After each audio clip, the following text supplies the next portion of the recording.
Hello students, welcome to GATE IAS PSU mentors. So आज हम लोग कुछ क्वेश्चंस डिस्कस करेंगे जो बेसिकली इसरो, डीआरडीओ इन सब से रिलेटेड हैं। तो आज हम लोग डिजिटल इलेक्ट्रॉनिक्स से कुछ क्वेश्चंस आपके साथ डिस्कस करेंगे जो आपके इसरो के एग्जाम के अंदर आए हुए हैं। ठीक है, डीआरडीओ,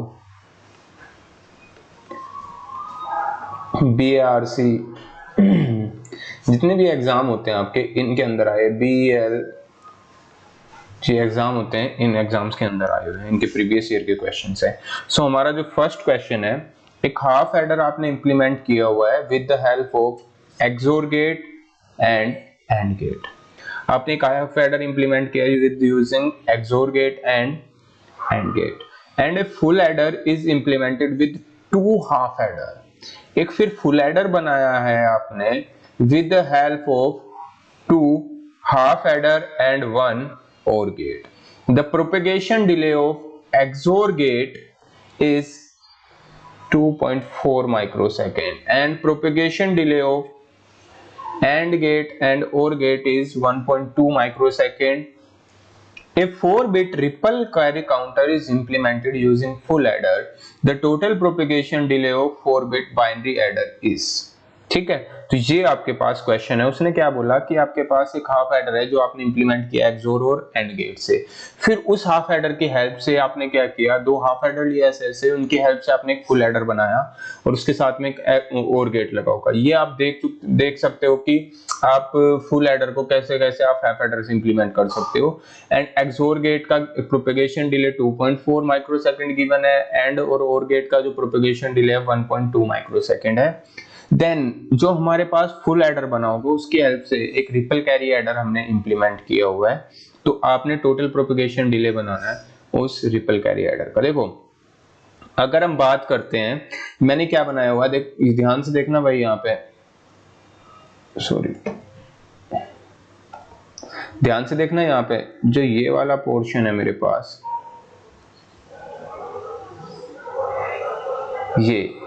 ये एक हाफ एडर है, राइट, और ये जो है मेरे पास सेकंड हाफ एडर है और ये OR गेट। तो ये जो कंप्लीट सर्किट मैंने बनाया हुआ है ये फुल एडर है using two half adder and one OR gate. Clear हुई बात आपको? सो मैंने यहाँ पे क्या किया हुआ है, एक फुल एडर बनाया हुआ है with the help of two half adder and एक OR गेट। क्लियर है बात ये? सो मैं इसको रिमूव कर देता हूँ क्योंकि मुझे बेसिकली प्रोपेगेशन डिले की तरफ जाना है। ठीक है, तो मुझे इसका प्रोपेगेशन डिले निकालना है। तो ये फुल एडर है, ध्यान रखना जो मैंने सामने बनाया हुआ है फुल एडर है। यहाँ पे आपको इसका सम मिल रहा होगा और यहाँ पे आपको क्या मिल रहा होगा, कैरी। तो मेरा बेसिक सा काम सबसे पहला क्या रहेगा, अगर मुझे आपको रिपल कैरी एडर का वो निकालना है, क्या बोलते हैं इसको, प्रोपेगेशन डिले, तो सबसे पहला काम मेरा क्या रहेगा, इस फुल एडर का प्रोपेगेशन डिले निकालना कि कैरी के लिए कितना प्रोपेगेशन डिले होगा एंड सम के लिए कितना प्रोपेगेशन डिले होगा। सो स्टार्ट करते हैं हम लोग यहाँ से। देखो, कोई भी सिग्नल है जब हम इस फुल एडर के इनपुट में लगाएंगे तो यहाँ पे 0 सेकंड पे ही आपका फर्स्ट सिग्नल आ जाएगा। यहाँ पे भी 0 सेकंड पे अवेलेबल है, यहाँ पे भी 0 सेकंड पे अवेलेबल है। क्लियर है बात? तो ये सिग्नल ये डायरेक्टली वायर के थ्रू कनेक्टेड है तो 0 सेकंड पे यहाँ भी जाएगा, 0 सेकंड पे यहाँ भी जाएगा। जो डायरेक्टली इस वायर से कनेक्टेड है उनको डायरेक्टली दे दो कितने सेकंड के बाद वहां पे जा रहे हैं, यहाँ पे भी आपका 0 सेकंड के बाद सिग्नल पहुंच जाएगा। सो होपफुली आपको पता चल गया यार, 0 सेकंड के बाद यहाँ गया, 0 सेकंड के बाद ही यहाँ पे आपका सिग्नल पहुंच जाएगा। और कहीं 0 सेकंड के बाद पहुंच रहा है, ये डायरेक्टली कनेक्टेड है तो यहाँ तो 0 सेकंड के बाद ही पहुंचेगा। तो जैसे ही इस एक्सोर गेट को, ये फर्स्ट एक्सोर गेट लगा हुआ है, इस एक्सोर गेट को 0 सेकंड के बाद इनपुट मिलेगा तो ये अपना आउटपुट कितनी देर के बाद प्रोड्यूस करके देगा, 2.4 माइक्रोसेकंड। प्रोपेगेशन डिले क्या होता है, बेसिकली प्रोपेगेशन डिले आपने जब इनपुट अप्लाई किया उसके कितनी देर बाद आपको उस गेट का आउटपुट अवेलेबल होगा, उसको क्या बोला जाता है, प्रोपेगेशन डिले। सो ये इसका 2.4 माइक्रोसेकंड इसका प्रोपेगेशन डिले है, तो मतलब यहाँ पे जो आउटपुट मिल रहा होगा 2.4 के बाद मिल रहा होगा। इस पॉइंट पे आपको जो इनपुट मिलेगा, ये आउटपुट यहाँ पे मिल रहा है तो डायरेक्टली वायर से कनेक्टेड है, तो यहाँ पे जो इनपुट मिलेगा इस नेक्स्ट गेट के लिए वो 2.4 माइक्रोसेकंड के बाद मिलेगा, राइट। एंड यहाँ पे जो इनपुट आएगा वो भी 2.4 माइक्रोसेकंड के बाद आएगा। होपफुली यहाँ तक क्लियर हो गया होगा। क्लियर है बात? तो यहाँ पे देखो 2.4 के बाद आया, यहाँ पे 0 सेकंड के बाद, मतलब ये तो पहले से ही अवेलेबल था, 0 सेकंड पे ही अवेलेबल था, 2.4 माइक्रोसेकंड इसने आने में ले लिए।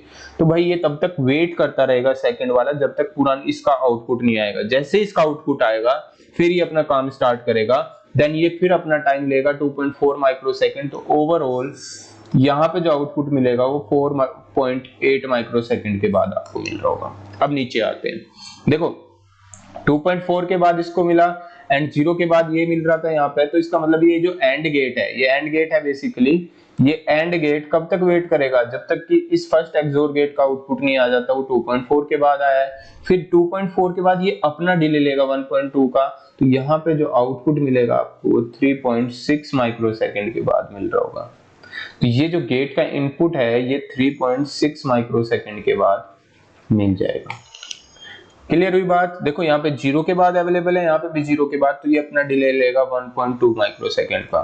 तो यहाँ पे आउटपुट जो है वो 1.2 माइक्रोसेकंड के बाद अवेलेबल हो जाएगा। इसको जो सेकंड इनपुट मिल रहा होगा वो मिल रहा होगा 1.2 माइक्रोसेकंड के बाद। मतलब ये पहले आ गया होगा 1.2 माइक्रोसेकंड वाला, इसके पास इनपुट पहुंच गया होगा पहले ही। फिर इस और गेट ने क्या करना पड़ेगा यार, वेट करना पड़ेगा जब तक 3.6 डिले वाला नहीं आ जाता। इसको 3.6 डिले मिले, मतलब कि 3.6 माइक्रोसेकंड लगेंगे अपना आउटपुट प्रोड्यूस करने में यहाँ पे। तो इसको इनपुट मिलने में 3.6, तो यहाँ वाले इनपुट को मिल रहा है 1.2। तो मतलब ये कब तक वेट करेगा? 3.6 तक वेट करेगा, फिर ये अपना टाइम लेगा 3.6 के बाद। तो कैरी के लिए भी कितना टाइम लग रहा है? 4.8 माइक्रोसेकंड। अब मुझे दो चीजें यहाँ से क्लियर होगी इस फिगर से, अगर आपको पता हो। The propagation delay of sum TPD, the propagation delay of sum कितना आया? 4.8 microsecond. propagation delay of carry कितना आया? 4.8 माइक्रोसेकंड। अब हम 4 बिट का रिपल कैरी एडर ड्रॉ करेंगे। देखो रिपल कैरी एडर 4 बिट का कैसे बनेगा, उसके लिए हमें कितने फुल एडर रिक्वायर्ड होंगे? 4। 1 2 3 एंड 4। ये सारे फुल एडर हैं, full adder full adder full adder. Clear है? तो देखो यहाँ पे, यहां से आप इसको इनपुट दोगे एंड यहां से आएगा सी इन, ए नोट बी नोट। आउटपुट में आपको दो चीजें मिलेंगी, एस नोट एंड जो ये कैरी आएगा इसका सी नोट। ये नेक्स्ट वाले के लिए C1 बोलते हैं इसको, ठीक है। यहाँ पे जो सी इन है इसको C0 भी बोला जाता है, C0। C1 तो नेक्स्ट के लिए वो इनपुट का काम करेगा।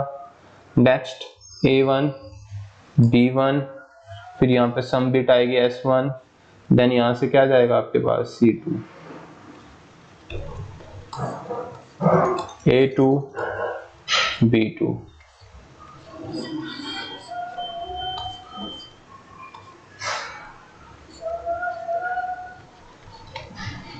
S2 S3 C3 C4 A3 P3। So basically ये मेरा क्या है, एक 4 बिट का रिपल कैरी एडर है। क्लियर है?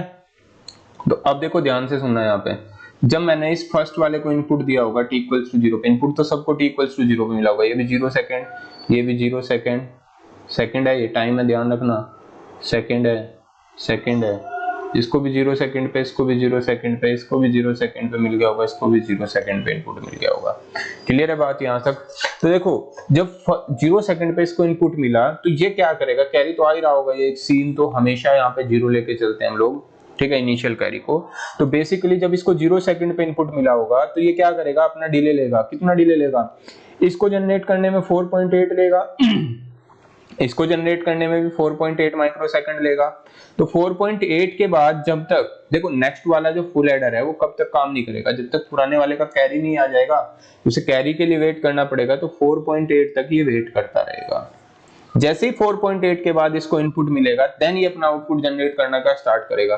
तो मतलब 4.8 तो ये हो गया, फिर ये अपना डिले लेगा 4.8 का 9 पॉइंट कितना हो गया ये, ओ सॉरी हाँ 9.6 हो गया आपके पास, ये भी 9.6 के बाद ऐसे ही फिर नेक्स्ट वाला अपना डिले लेगा ये अपना कितना लेगा, जब तक 9.6 के बाद यहां तक नहीं पहुंचेगा तब तक ये वेट करता रहेगा, फिर ये 9.6 का डिले ले, सॉरी 4.8 का डिले लेगा, तो 9.6 प्लस 4.8, देन यहाँ पे जो कैरी आ रहा होगा ये भी क्या करेगा 9.6 प्लस 4.8, लास्ट देखो 9.6 का डिले यहाँ तक 9.4.8 यहाँ तक डिले हो चुका, तो इसका मतलब 4.8 का अपना डिले लेगा, जब ये अपना डिले लेगा तो फाइनल जो आउटपुट आएगा वो क्या आएगा 9.6 प्लस 9.6, यहाँ पे जो आ रहा होगा 9.6 प्लस 9.6।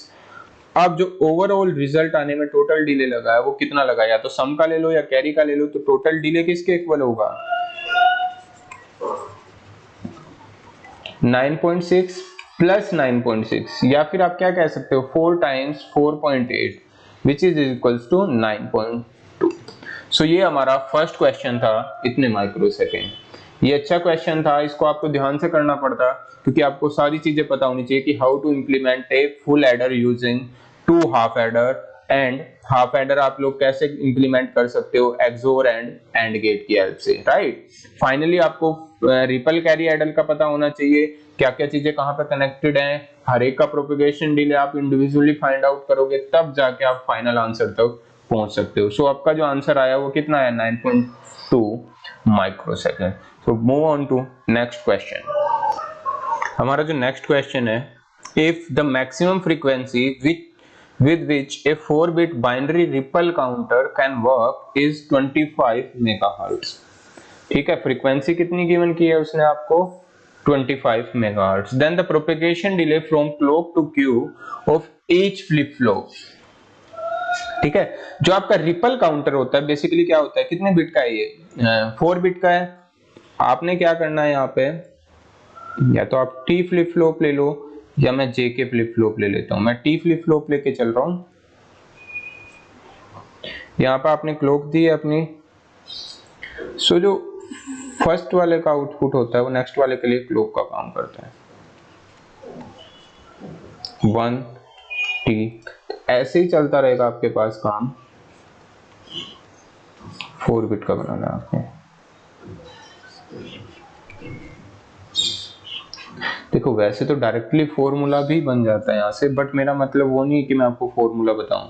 ठीक है, मेरा मेन मोटिव क्या है कि मैं आपको कंसेप्ट क्लियर करूं कि क्या चीज है, क्यों ऐसा हो रहा है। ठीक है, देखो यहाँ पे आपका कितना आएगा Q0, Q1, Q2, Q3, यहाँ पे 1।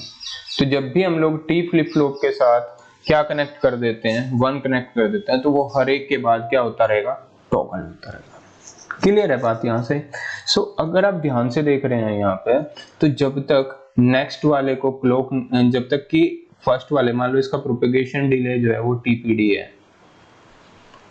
इसका प्रोपेगेशन डिले भी टीपीडी है, सेम प्रोपेगेशन डिले है 4 के 4 फ्लिप फ्लॉप का टीपीडी है।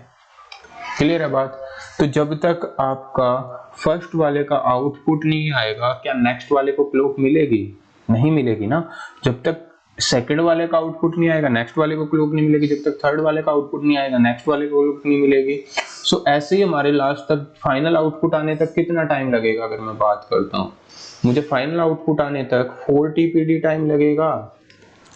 पहली चीज क्लियर है, क्योंकि जब तक फर्स्ट वाले फ्लिप फ्लॉप का आउटपुट नहीं आएगा तो सेकंड वाले को क्लॉक नहीं मिलेगी, सेकंड वाले का आउटपुट नहीं आएगा तो थर्ड वाले को क्लॉक नहीं मिलेगी, थर्ड वाले का आउटपुट नहीं आएगा तो फोर्थ वाले को क्लॉक नहीं मिलेगी। मतलब अगर मैं फाइनल आउटपुट तो मुझे यहाँ मिल रहा है, तो फाइनल आउटपुट मुझे कब मिलेगा, जब ये फाइनल आउटपुट है जो लास्ट बिट है अपने आउटपुट की, जो काउंटर की लास्ट बिट है, उसको कब तक वेट करना पड़ेगा 4 टीपीडी तक वेट करना पड़ेगा। क्या इस बीच में आप अपनी क्लॉक को चेंज कर सकते हो? अगर आपने क्लॉक चेंज कर दी तो फर्स्ट वाले का आउटपुट जो है वो चेंज होना स्टार्ट करेगा। सो मुझे क्लॉक को चेंज करने के लिए कितना टाइम रिक्वायर्ड होगा 4 टीपीडी तो एटलीस्ट होना चाहिए। सो जो मेरा अगर इसकी प्रॉपर फंक्शनिंग आपने वर्क कराना है इसको, तो जो टी क्लॉक है वो क्या ग्रेटर देन होनी चाहिए 4 टीपीडी से ग्रेटर देन होनी चाहिए, या फिर इक्वल्स टू। ठीक है, तो अगर हम फ्रीक्वेंसी की बात करते हैं तो F clock 1/f clock greater than होना चाहिए इक्वल्स टू किससे 4 टीपीडी से, राइट। इसको इधर ले जाओ, क्रॉस मल्टीप्लिकेशन करोगे तो एफ क्लॉक की वैल्यू किसके लेस देन और इक्वल्स टू होनी चाहिए किससे, 1/4 TPD। तो उसने कैसी वैल्यू पूछी है, फॉर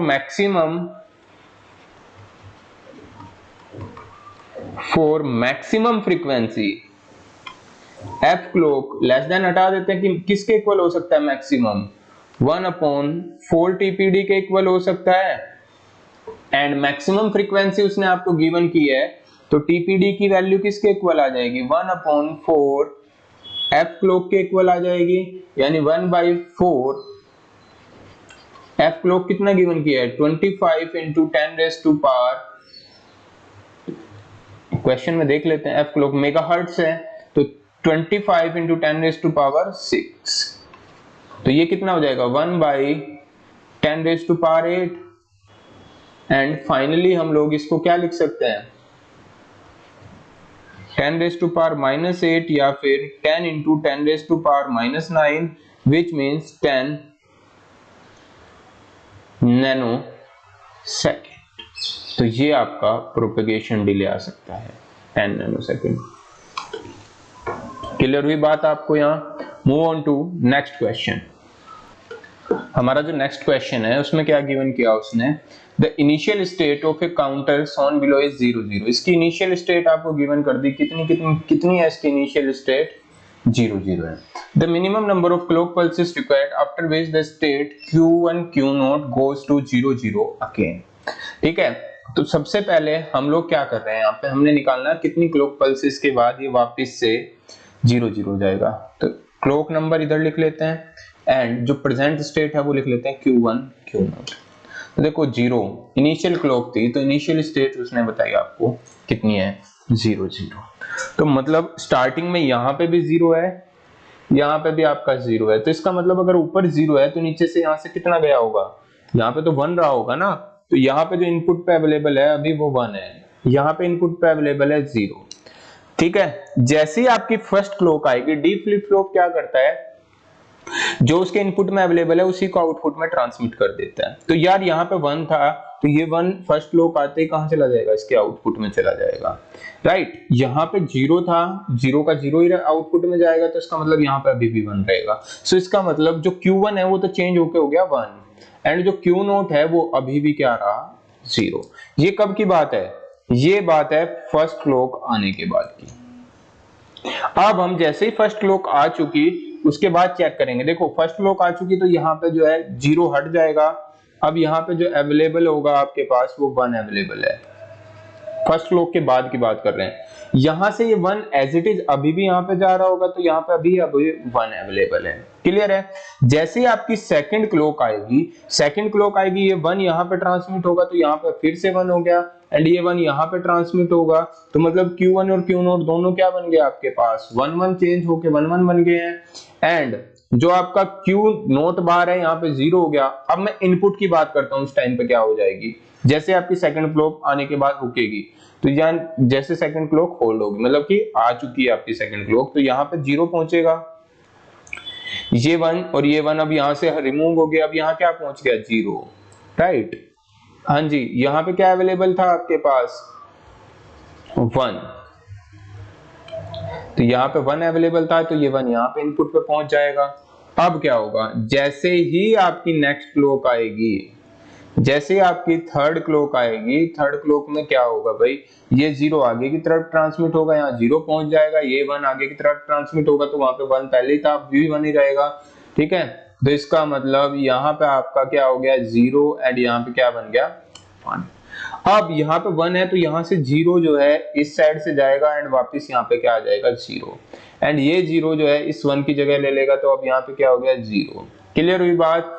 अब जो नेक्स्ट क्लॉक आएगी, फोर्थ क्लॉक आएगी, तो ये 0 आगे की तरफ ट्रांसमिट होगा, ये 0 आगे की तरफ ट्रांसमिट होगा, वापस से क्या हो जाएगा आपका 0 0। अगर आप ध्यान से देखो, अगर आपने कभी पढ़ा होगा, तो ये जो काउंटर है, ये कौन सा काउंटर है, जॉनसन काउंटर।